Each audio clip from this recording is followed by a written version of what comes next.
ज्यादा टफ था। Physics tough था। अच्छा, तो मतलब क्या खुद से तैयारी की थी या कोचिंग? खुद से। खुद से की थी। So can you tell us the specific challenges that you have faced while preparing for NEET exam, the process?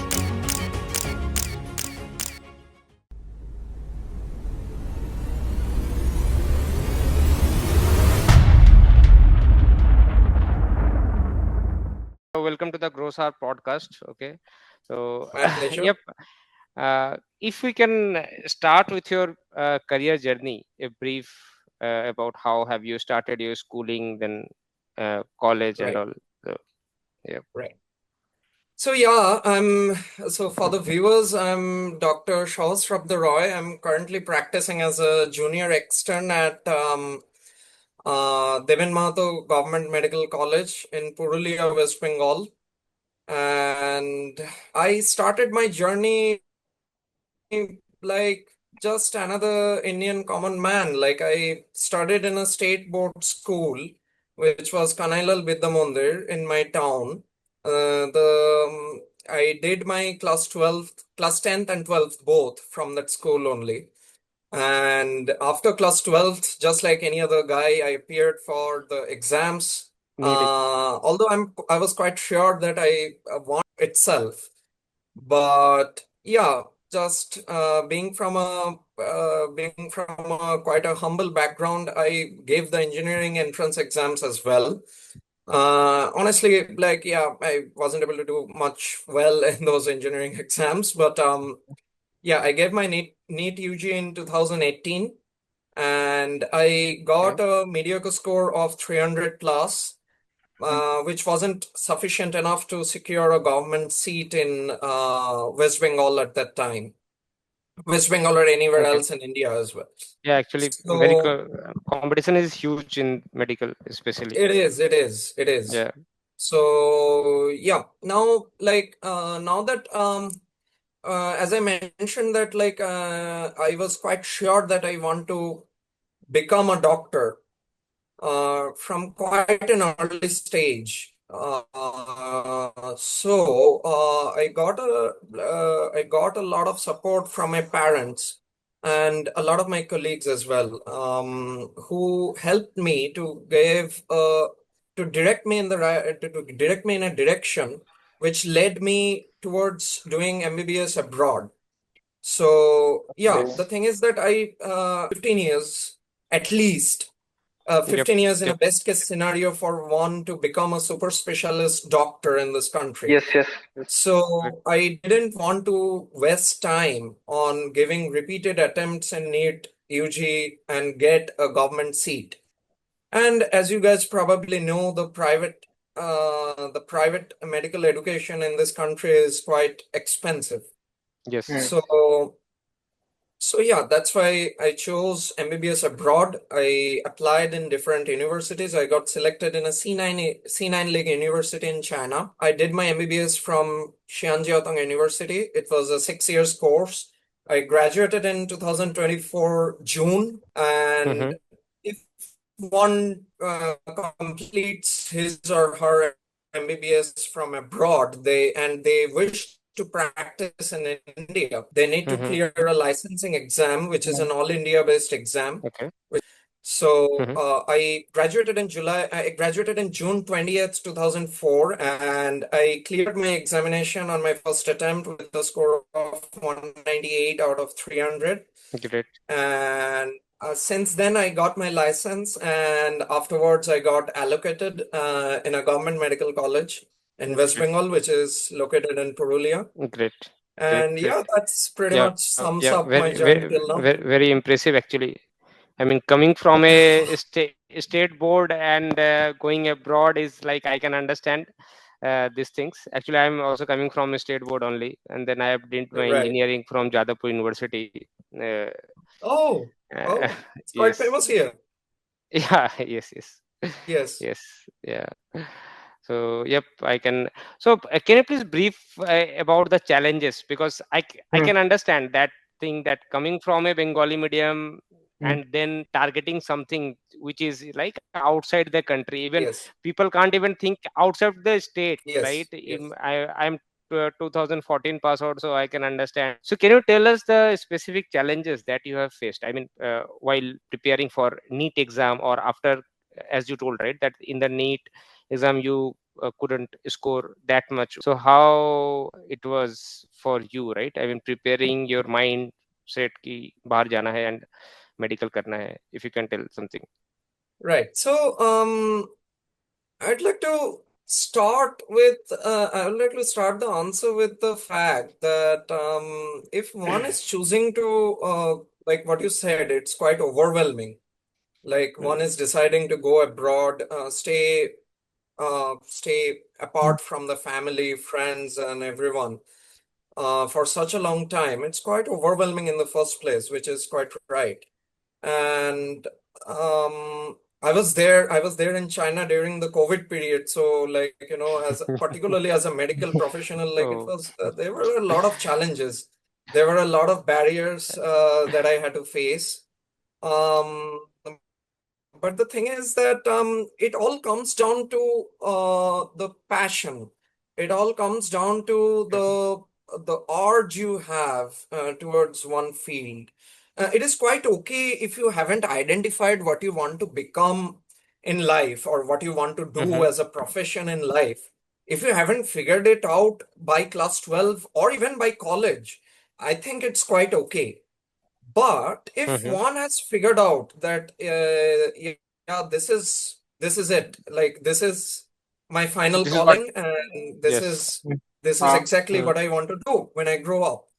Mhm. So that calling is the first and foremost step in the whole process.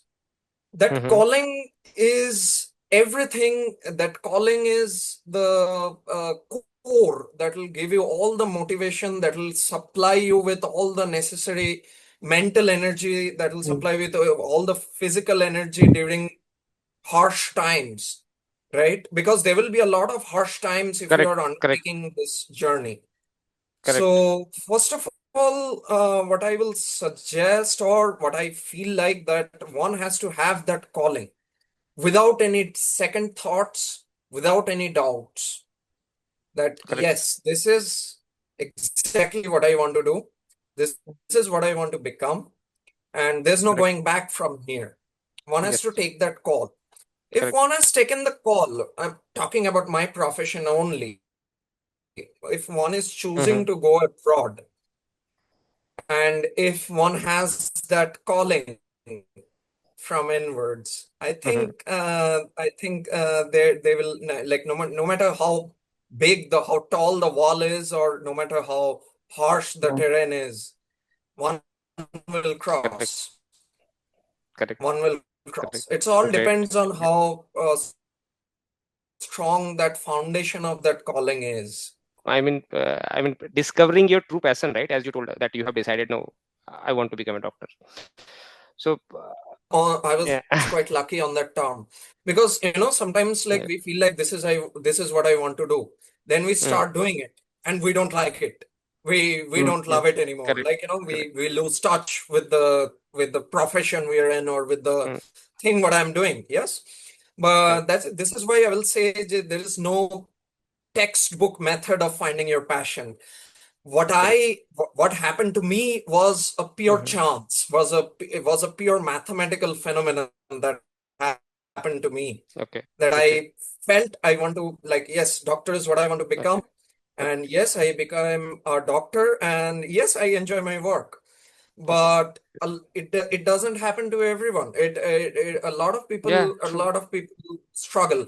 In my profession only, I have seen people struggling. I've seen people who were very passionate in our initial years of MBBS, first and second years of MBBS. They used to be very good in studies, but eventually the entire pressure, the entire curriculum, it got up to them, Yes. and, like, eventually the burnout took place, and I've seen a lot of brilliant minds lose their way in this profession. So in my case, I'll say it was just a pure luck. But what I can suggest, if you want my 2 cents on it, what I can suggest, that don't the first and foremost thing of choosing your passion is not to go by the jingoism. Like, don't go by the looks. Like, in my Correct. case, I've seen a lot of people just coming into the profession for the doctor prefix. Yep. That's Yep. that's a true. big That's true. mistake. That's a That's big true. mistake. Yep. So Yep. don't go by the jingoism of it. Like if someone wants to become an IAS just for the name Yep. of it, I That's think true. it's Correct. a foolish thing Yep. to do. I mean, without understanding So the actually what exactly that profession is, if somebody is yes, getting into, then, and if that is not their inner call, right, then it will be yes, difficult for them to further grow in that area. So exactly it is, Anup. yep, yep, So like yep. what I can Great. suggest that don't go by the, don't do it for looking cool, Mhm. right? Correct. You have to do it for every day for the rest Yep. of your lives. So it's a very Correct. important decision if you're taking the call. So do research during your school period. Do research. What are doctors doing? What are the hours Mhm. doctors spend at hospital? How are the lives of doctors? Like, what do they eat? Hmm. What do they do on a daily basis, right? During the day in the Correct. hospital, what Correct. are they doing, Yes. right? Whenever Correct. they are Correct. not seeing patients or not operating, Correct. what are they doing, Yes. right? Yes. It's quite Yes. Yes. important. True. So I would suggest if you want to become a doctor, go visit hospitals or ask any of your close doctor Hmm. uncles in your family, right? Mhm. That I want to spend a day with you, right? And I'm Correct. pretty sure they will allow And I one. think this is quite applicable for I mean, whatever the career, right, that Yes, one it want to stands true for get every into. every single Yeah, Yes. career. Yes. yeah, yes, yes, yes. So can you please talk about the the exams, the process that you have gone through for doing medical in China? So, Right. and how much the cost associated with that? Is there any financial add? Is there that Mm. one should? Sure. Yep. Sure. So, see, there is no like centralized entrance exam in China. If you're coming from outside China, you can directly apply in the international students program. Mm-hmm. Most of the Okay. universities have a separate international students program, and you can directly apply in that program in whichever course you desire to be in. But Okay. after you enter the university, there will be an evaluation semester. The first semester in China, particularly across every single course, across every single university, is an evaluatory Mm-hmm. semester. They judge you whether you are competent enough to complete the course, right? Okay. So the Okay. first semester, for example, in my case, in my first semester, I didn't study any medicine subjects. I studied the Chinese language and I studied 10 Okay. plus 2 subjects: basic biology, basic chemistry, basic physics, basic mathematics that you need on a day-to-day basis in order to become a doctor. And then you Mm-hmm. have an evaluatory test. If Okay. you pass that test, and then only you are allowed to pursue your Okay. further Okay. 6 years of term Okay. in the university. Okay. Otherwise, you won't be given a chance. Like, your Okay. admission will be terminated Okay. So, immediately after Okay. the so, first semester. so is it like percentage basis, or so is it like, I mean, if you are securing 90%, then you can continue, or is it something again rank basis that No, it is, yeah, it is a percentage basis exam. The pass marks is 70%. okay. It varies between 60 to 70% among the universities. So if it is a Okay. C9 League universities, like which Mm-hmm. is similar to the Ivy League universities in United States. So if Mm-hmm. it is a C9 League universities, if you are among one of those universities, the pass marks is will be close to between 70%. And Okay. you have to clear the Chinese language Mm-hmm. standardized examination after your first year. Okay. These are the two criterias Okay. basically. So if you have done these two things, you'll be allowed to Mm-hmm. pursue your journey. Otherwise, Okay. your Okay. journey will be Okay. terminated. So it's like, They if 100 students have taken that course and 100 students suppose able to secure that percentage marks, then all of them can All of pursue them can their. continue. Yes. Yeah, All okay. of them can continue. Yeah, Hmm. that's good thing. Right. And the medical that I mean the study, right? That is also in Chinese language, or is No, it it is in English mixed? language. English. It is in English It is in language English for language. all the people who are coming from outside China. It is in Mm-hmm. English language. A lot of the professors are Okay. also visiting professors from around the world. Mm-hmm. A lot of the professors are Chinese as well. So, but the entire Okay. course is in English language. You write your exams in English Mm-hmm. language. You study in English Okay. language. The classes are taken That's in good. English language. It is entirely in English. Mm-hmm. Okay. But being from this particular profession, there is a lot of Mm-hmm. patient interaction involved. Like from Okay. your Yep. third or fourth year, you start going to the hospital for rotations. Mm-hmm. So Okay. then you see patients, then you see the prescriptions and the entire medical files in Chinese Mm-hmm. language. So that is why the emphasis on the Chinese language in the first year. So one has Correct. to be competent enough in the language Mm-hmm. to be able to converse on a day-to-day basis with patients, to be able to understand their complaints Mm-hmm. fluidly, and to be able to like communicate with them as well regarding the Mm-hmm. treatment plans and everything, or Mm-hmm. whatever procedures you're doing to the patients. Mm-hmm. We have to walk Mm-hmm. them through Oh, it. Like, if I'm inserting a urinary catheter, or if I'm Mm-hmm. inserting a Mm-hmm. abdominal catheter, abdominal synthesis bag, or whatever, I have to talk a That patient thing through yes, that. yes. So like for in that Chinese. Okay. purpose, communication is paramount. So that's why the emphasis on Okay. the Chinese language since Okay. first year. Yes. Okay. Okay. Okay. And how difficult it is How? to learn a new language, right? And adapt into that Well, I mean environment. So. well, it might surprise a lot of people, but when you start learning the Chinese language, actually, it is quite easy. It seems Okay. intimidating, right? Like Okay. the Yeah. letters, we In cannot figure in anything out of India, it. people, I have stayed in Karnataka for 5 years Right, in Bangalore. But right. and I don't know about anything about Kannadiga. Okay, and when I see that lot of this language war right now is Okay. going on in Right. It's Karnataka, difficult to connect. Yeah. yeah, Mm. Maharashtra. No, So no, yeah. I can get it. Yeah. I mean, so in that, I mean, look, I'm seeing all this news, right? I mean, if Mm. someone think about doing, learning Chinese, and then doing Yes, medical thing in China. yes, So yes, yes. yeah, from that point, I'm asking actually. So how difficult it is? I mean, if you have Um, faced any challenges, the or challenges, see, like, from the or language perspective, I will tell you that, like, it will take you 1 year to learn the language, another year to okay, become fluent in the language. So in 2 years, you're good at it's Chinese, right? okay. Okay. So yes, of course, you need to put in the effort. I'm not saying it will happen effortlessly, but you Hmm. need to put in a little bit of effort. What I used to do, I used to give 1 hour to Chinese language. I used to give 1 hour to language learning every day. And that was enough for me That to get fluent in Chinese within a year, or within 1.5 years, I will say. Okay. Within a great, year, I used to speak great. Chinese, like, broken, in a broken Okay. manner. But within 1.5 years, it got a little fluent. And when I Great. graduated, the Chinese people themselves weren't used to Ah. tell that whether I'm a foreigner Okay. just by my voice. They weren't able to Okay. tell whether I'm a foreigner or not. So yeah, it's a learning curve, and I Great. don't Yes, think yes. it's I'm like, now, being from this Mm. profession as well, I can tell you this, that different people have different pace of language learning. They have Correct. different pace of arts, language learning skills. A lot of people are a little slower with it. So they might take a little bit more time, but, like, But it it's not usually happen, undoable. right? Yeah.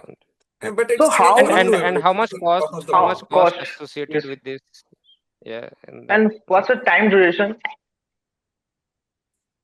of The this time program? duration 6 years, I is think. 5 years plus 1 year. It is 5 years Okay. of theoretical and, like, practical training, and 1 year of internship, which is completely practical. I think It's same as in India also, right? In India, it is, I think, 4.5 years plus 1 year. Total is 5.5 years. In China, it is a total of 6 years. Yes. 6 years. Yeah, Okay. that's it. Okay. Cost? And how much is the cost associated with this? So the cost is completely reliant on the university that you're getting enrolled into. If like in China, they divide the universities into 5 categories, A, B, C, D, E. Now, each category has multiple subcategories as well, A plus, A plus plus, B plus, and C, D, E don't have any subcategories, but A and B has A plus, A plus plus, and B have B and B plus, right? So it completely depends upon the university you're getting into. For example, if you're getting into any of the C9 league universities, the course fee for MBBS would be around 4 to 5 lakhs per year. Okay.